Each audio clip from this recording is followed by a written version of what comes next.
Hello, and welcome to the first in the series of 2 online modules for a cross-cultural study of educators' perceptions of stigmatization experienced by elementary school-aged children with disabilities in the U.S. and East Asian countries. In this module, we will focus on the U.S. and South Korea and discuss the role of stigmatization in educators' relationships with caregivers whose children have mild cognitive and behavioral disabilities, such as learning disabilities, ADHD, and high-functioning autism spectrum disorders. The members of this research team include Minhae Cho, a research assistant and doctoral student at the University of Minnesota, Misa Kayama, an assistant professor at the University of Mississippi, and Wendy Haight, professor and Gamble-Skogmo chair at the University of Minnesota. This module has 2 parts. In part 1, we will provide an overview of this cross-cultural project on stigmatization associated with children with mild cognitive and behavioral disabilities, and then discuss educators' perception of the role of stigmatization and challenges in their relationships with caregivers of children with disabilities in the U.S. and South Korea. In part 2, we will discuss American and Korean educators' perceptions on the effective strategies to build and maintain collaborative relationships with caregivers of children with mild cognitive and behavioral disabilities. This module has 3 learning objectives. After completing part 1 and 2 of this module, we expect you to learn about the role of stigmatization in caregiver-educator relationships, cultural variations in caregivers and educators' emotional responses and communications about disability issues, and various strategies to build and maintain trusting caregiver-educator relationships. We will also encourage you to reflect on your own practices and think about any implications based on the cross-cultural cases. Disabilities can present additional challenges to the school functioning of children with maltreatment histories. In Minnesota, in the 2009-2010 school year, 32% of children with maltreatment histories in 3rd to 6th grade were eligible for or received special education services. This is about 3 times higher than in the general population. Research indicates that the consistent provision of disability services maximizes children's educational success. Educators indicate that establishing collaborative relationships with caregivers is important to the educational success of children with disabilities. The services of maltreated children may be interrupted through out-of-home placements and reunification, especially if they change schools. Caregivers involved with child protection and foster caregivers come from various cultural communities. Research indicates that there are cultural variations in understandings of disability and strategies for supporting children's development. To ensure that maltreated children receive uninterrupted services, including during foster care and reunification, it is important that we develop strategies for working with caregivers from diverse cultural communities. In our research, we have focused on children with mild cognitive and behavioral disabilities. In Minnesota, 73% of children with maltreatment histories received special education services for one of these mild cognitive and behavioral disabilities. We use the term mild cognitive and behavioral disabilities to refer to relatively mild disabilities such as learning disabilities, emotional and behavioral disorders, ADHD, speech and language disabilities, and high-functioning autism, including Asperger's syndrome. Many of these disabilities are known as high-incidence disabilities in U.S. special education. But mild does not necessarily mean that these children's struggles are mild. The mild nature of these disabilities can cause various problems, such as delays in assessment and intervention. Also, children with milder or hidden disabilities can be at an increased risk of maltreatment. For example, caregivers and other adults may be less tolerant of children's behaviors if they don't know that these children have disabilities. Indeed, Helton and Cross found that children with relatively mild language disorders were at greater risk for physical abuse from caregivers than those with more obvious and more severe language disorders. For ease of communication, we use the term caregiver to refer to children's primary caregiver, for example, mother or father, grandparent, or other extended family member or foster caregiver. It is important to focus on caregivers for a number of reasons. Many caregivers of children with disabilities are required not only to cope with the demands of their child's disability, but also with social exclusion and others demanding hostile or rude behaviors.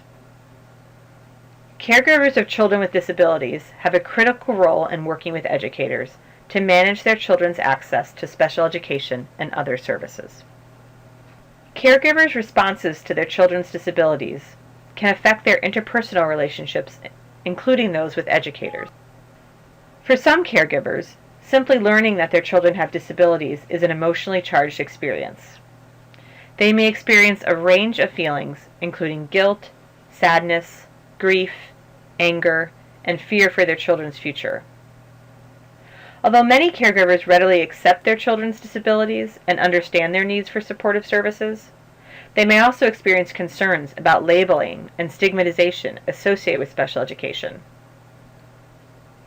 Some caregivers can become highly conscious of other people's responses to their children's disabilities, withdraw socially, avoid communication with professionals about their children's disabilities, express anger at educators, and even refuse permission for their children to receive services.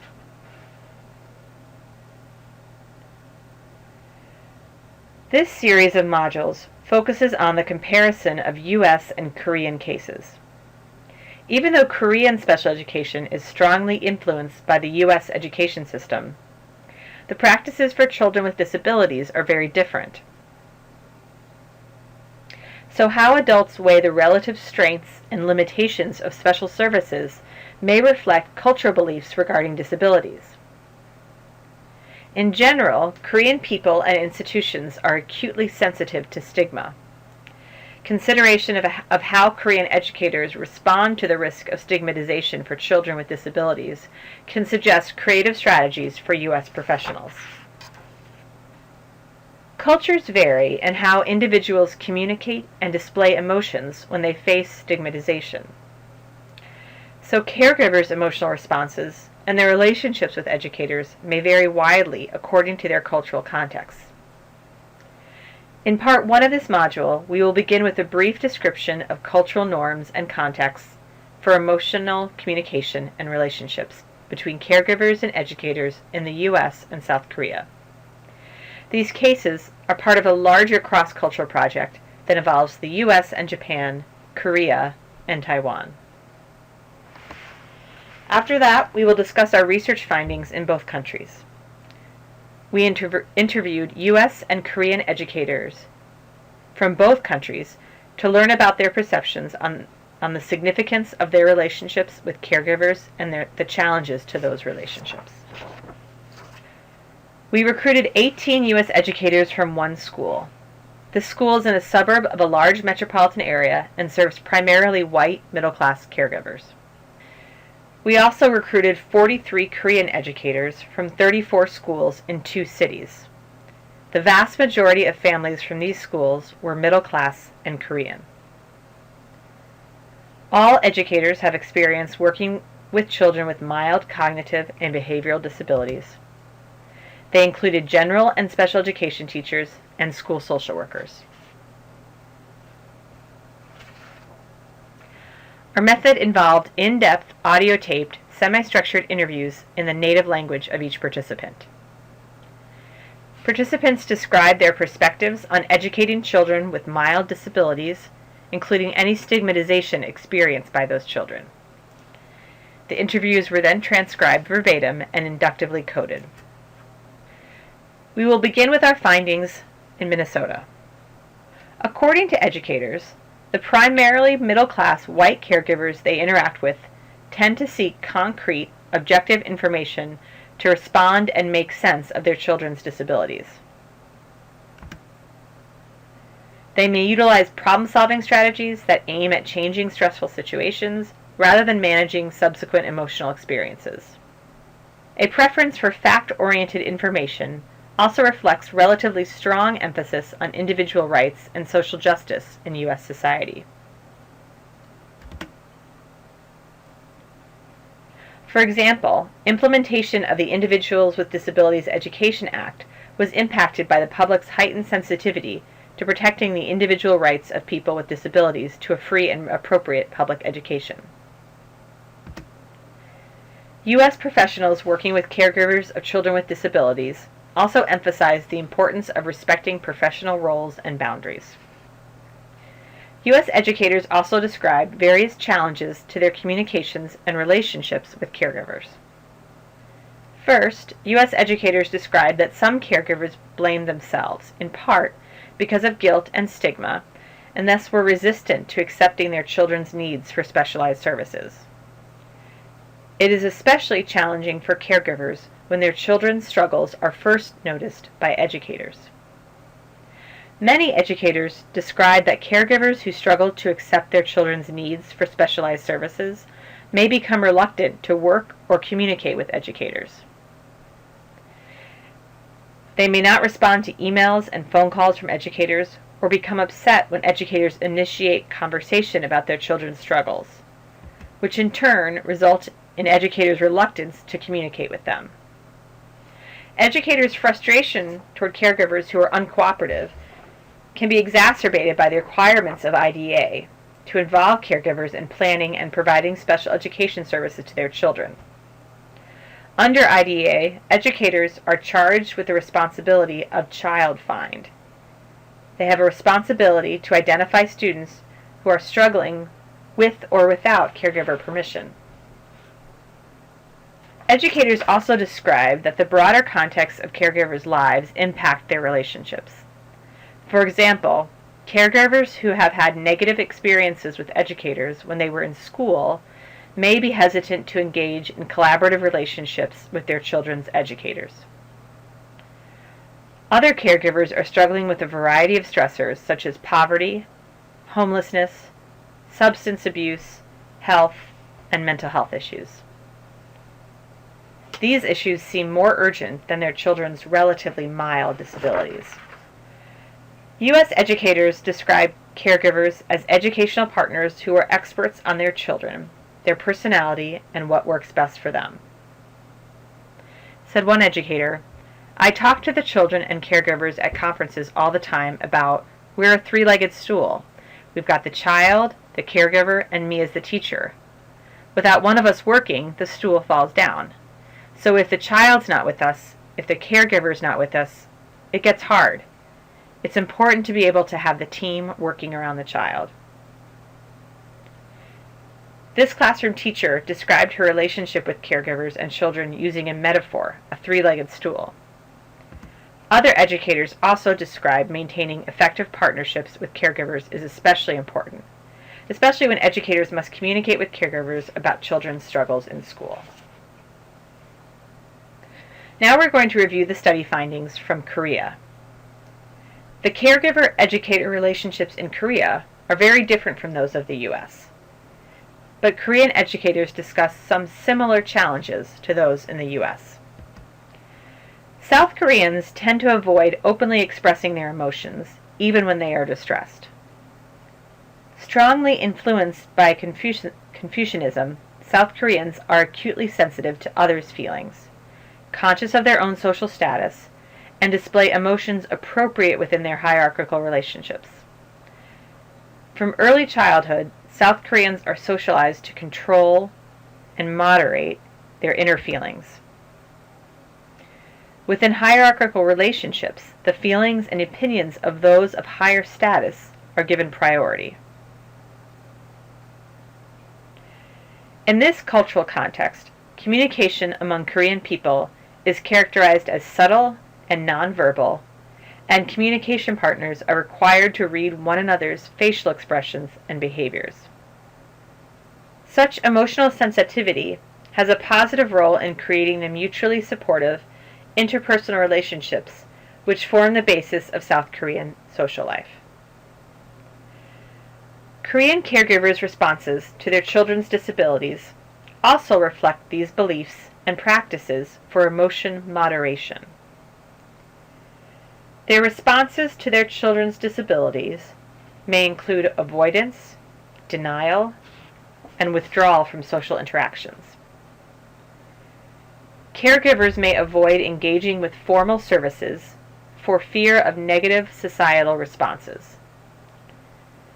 For this reason, South Korean caregivers are reported as utilizing professional and formal services for their children's disabilities less frequently than those in the U.S. Caregivers also may deny the longer-term implication of their children's challenges, believing that their children will become normal with intensive educational services. Caregivers also may withdraw socially, for example, to avoid exposing their children and families to stigmatization. Korean educators generally expressed respect for caregivers as experts on their own children and as partners in educating them. Some educators describe that caregivers know how to raise their children because they have been educating them from birth. One special education teacher described, "After she thought a lot about ways to improve the situation, she decided to read books to her child. She believes it to be good because her child can acquire a variety of vocabularies from books. So she tries to read books aloud to her child. I was very impressed by her thoughtful parenting. She is trying to understand her child's disability. I think her strength is that she has an objective view of her child's ability. It is very difficult to have such a view either for caregivers who have children with disabilities or without disabilities." A general education teacher described a father who believed that his child had no problem and would become normal as if hatching from an egg. He refused to even discuss his child's struggles with educators. Educators also described how caregivers' perceptions of being stigmatized can impair their relationships with educators. These caregivers believe no one cares about them. Because of such feelings of inferiority, they always overreact to us when we talk about their children. Many Korean educators describe that for this reason, they often encounter caregivers of children with disabilities complaining that the teacher does not care for their child as sincerely as other children. Educators' discussions also reflected that some caregivers of children with disabilities hold stigmatizing beliefs about people with disabilities.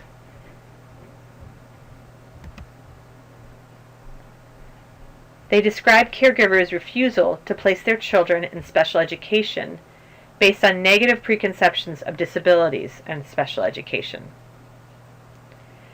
Even caregivers who have accepted their children's disabilities may refuse to place them in special education out of concern that studying with children with more obvious disabilities would have a negative impact on their children.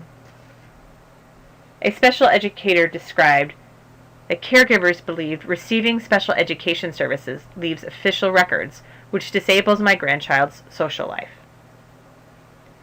Overall, educators acknowledged and understood challenges faced by caregivers because of stigmatization, but they also discussed difficulties in handling their resistance and complaints, and at the same time, handling complaints from caregivers with typically developing children. Consistent with South Korean people's priority on maintaining strong interpersonal and emotional ties, some educators describe politely choosing not to respond directly to caregivers' resistance and complaints. Educators' patience may allow caregivers time to accept their children's needs, but educators often encounter a situation that they need to handle complaints from caregivers. Caregivers of children with disabilities have formed mutual support groups. Such groups provide informal support to caregivers and also have helped them to gain power and raise their voices. Educators experience such changes as problematic as some caregivers of children with disabilities challenge inadequate services for their children, directly through the government authority without enough prior communication with educators. On the other hand, educators frequently have to handle complaints from caregivers of typically developing children, who are concerned about the negative impact of children with disabilities on their children. Some caregivers of typically developing children may even pressure educators to remove children with disabilities from their children's classrooms. Educators further described how broader social contexts compound their relationship challenges with caregivers. For example, some educators indicated that the resistance of grandparents and extended family members affect caregivers' decision-making.